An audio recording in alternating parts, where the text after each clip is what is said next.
Start with 3 cups of frozen cherries. Then we roughly chop an onion and smash 8 cloves of garlic.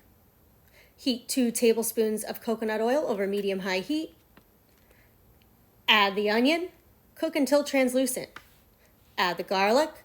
When the garlic is fragrant, add 2 teaspoons of smoked salt, a 1/4 cup of maple syrup or agave, a 1/4 cup of coconut or your favorite vinegar. Add the cherries, then stir, bring to a boil, reduce and simmer for 20 minutes. Add it to a blender and puree for about 5 to 10 seconds,